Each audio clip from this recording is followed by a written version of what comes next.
At the far end of South America lies a region that feels less like a place on a map and more like the edge of the known world. Patagonia stretches across southern Argentina and Chile, where the continent narrows, the weather turns unpredictable, and land, ice, ocean, and wind seem to compete for control. It is not a single country, province, or clearly defined political unit. Instead, Patagonia is a vast geographic and cultural region, known for glaciers, fjords, lakes, rainforests, deserts, steppes, and some of the most dramatic mountain landscapes on Earth. To the west, the Pacific Ocean breaks the coast into channels and islands. To the east, open plains run toward the Atlantic. To the south, legendary waterways lead toward Antarctica. One reason Patagonia is so fascinating is that it is difficult to define precisely. In Argentine Patagonia, the northern boundary is often placed around the Colorado and Barrancas rivers, which run from the Andes toward the Atlantic. Using that definition, the region includes the provinces of Neuquén, Rio Negro, Chubut, and Santa Cruz, along with the southern edge of Buenos Aires province known as Patagones Partido. But Patagonia is not just an Argentine idea. On the Chilean side, many geographers and historians place the northern edge near the Huincal Fault in Araucania region. This uncertainty matters because Patagonia is not only a physical landscape. It is also a historical label, shaped by exploration, settlement, politics, and identity. The geography of Patagonia changes dramatically from west to east. In the west, the southern Andes dominate the terrain. Here, mountains rise sharply, glaciers carve valleys, and fjords cut deep into the coastline. Chilean Patagonia is especially shaped by water, channels, islands, cold seas, temperate rainforests, and long, fragmented coastlines. Moist air from the Pacific hits the Andes, producing heavy rainfall and lush forests in places that feel almost prehistoric. This western side can be difficult to cross, not only because of mountains, but because land itself seems broken apart by ocean passages and glacial valleys. It is a place where roads are few, distances are deceptive, and travel often depends on boats, ferries, or long detours. East of the Andes, the landscape transforms. Argentine Patagonia is famous for its wide steppes, tablelands, dry plateaus, and desert-like spaces. The same mountains that feed the wet western forests block much of the Pacific moisture from reaching the east, creating a rain shadow. The result is a vast, wind-swept region where horizons stretch for enormous distances and vegetation becomes sparse. This is the Patagonia of open skies, sheep ranches, isolated settlements, and long roads through seemingly empty land. But empty is the wrong word. These plains have supported human movement for thousands of years, shaped economies, and created a distinct image of southern Argentina, rugged, remote, and defined by endurance. Patagonia is also framed by some of the most important waterways in the southern hemisphere. The Strait of Magellan cuts through the southern end of the continent and connects the Atlantic and Pacific Oceans. Before the Panama Canal, this passage was a strategic route for ships trying to avoid the dangerous trip around Cape Horn. Farther south, the Beagle Channel separates islands near Tierra del Fuego and became famous through exploration and scientific voyages. Beyond that lies the Drake Passage, the turbulent body of water between South America and Antarctica. These waterways made Patagonia strategically important to empires, merchants, navies, and explorers. Its remoteness did not make it irrelevant. In many ways, it made the region more valuable. Long before European maps gave the region the name Patagonia, it was home to diverse indigenous peoples. Their ways of life varied according to landscape. In a small part of northwestern Patagonia, some communities practiced limited agriculture, supported by more favorable local conditions. Across much of the eastern plains, many groups lived as hunter-gatherers, moving through the land on foot and adapting to seasonal resources. In the western fjords and channels, other peoples used dugout canoes and boats known as dalkas to navigate complex coastal environments. These societies were not primitive footnotes to later history. They represented sophisticated adaptations to one of the most challenging environments in the Americas, from dry steppes to cold maritime labyrinths. A major transformation came after the reintroduction of the horse by Europeans.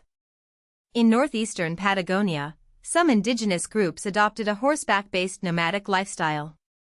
This changed mobility, hunting, trade, warfare, and relations between communities. Horses allowed people to travel farther, move faster, and use the open plains in new ways. Across the Americas, the horse often reshaped indigenous societies, and Patagonia was no exception. This shift also shows that indigenous history was dynamic. Communities were not frozen in time. They adapted to new tools, new pressures, and new opportunities.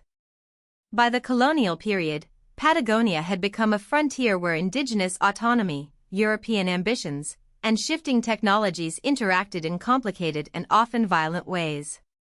Spanish explorers reached Patagonia during the age of oceanic expansion, and the region quickly gained strategic significance.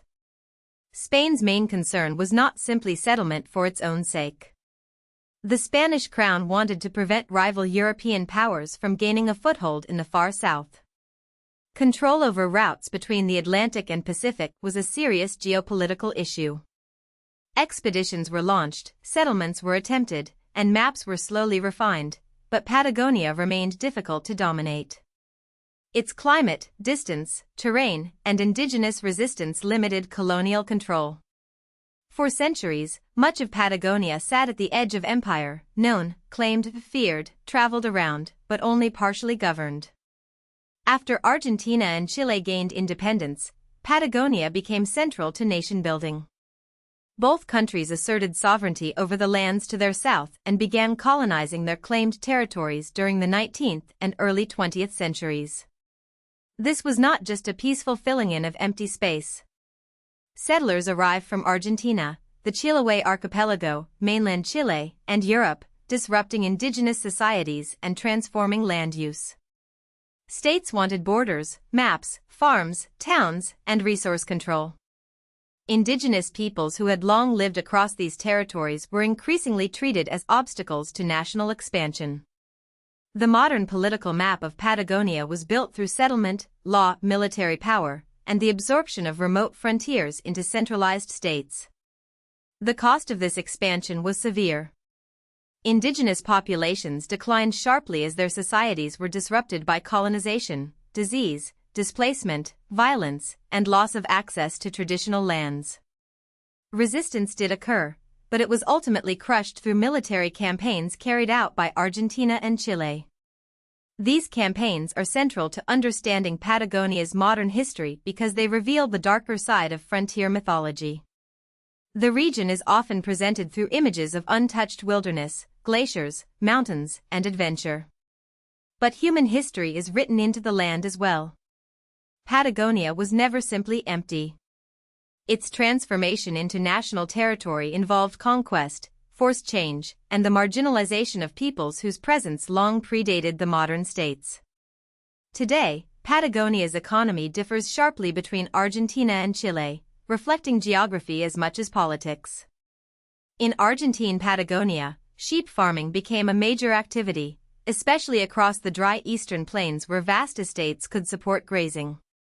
The region is also important for oil and natural gas extraction, tying parts of Patagonia to national energy production and global commodity markets.